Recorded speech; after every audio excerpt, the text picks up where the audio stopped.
on this table is your, since a freshman in high school, is your life. That's right. Yeah, every bit of it.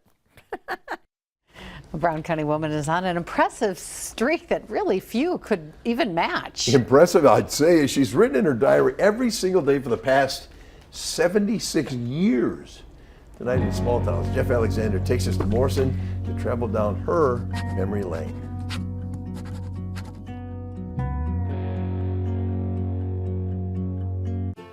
Oh, it was pretty nice, I'll tell you that. I was happy. More than 3/4 of a century ago, on January 1st, 1948, I was just compelled to do it.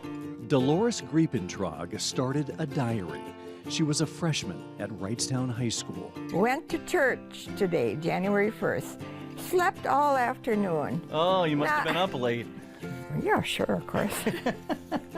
Every night, as the days, weeks, and months passed, Dolores kept writing, and she's never stopped. Well, when I was in high school, it was all my classes and what dances we were going to, who I was riding with, who I was going home with. Along with her diary, young Dolores loved to dance. So when I graduated from high school, I could go, had free tuition to University of Wisconsin in Madison. No way was I going to part from my dancing friends. After high school, Dolores worked for 3 years in a Green Bay doctor's office before meeting her future husband, Gordy. And you can guess where. And a dance, what else? We just went to dances every week or that was our entertainment. The date, by the way, July 29th, 1951. Met and danced with Gordy Griepentrog. Fun. A few years later, on September 12th, 1954, Up at 6:45, sun shining. Dolores and Gordy tied the knot. Reception till 3:15, took pictures in church. And the following year, July 29th, 1955, the couple welcomed the first of their 5 children. Got to the hospital 2:10, registered, labor room. Baby born 3:22. Over the years, Dolores' diary entries centered around her family, farming, and the many vacations she and Gordy would take. I'm glad he was a traveler like I loved it too. Most every entry in Dolores' diary is filled with happiness, gratitude, and a life full of blessings. But there were those days, like November 22nd, 1963. President Kennedy killed by assassination in Dallas at 1 p.m. Uncle Charlie told me, and I told Gordy. And September 11th, 2001. Watched Bush News conference and his speeches about the terrorists. The night, though, it hurt the most to pick up her pen, June 3rd, 2017.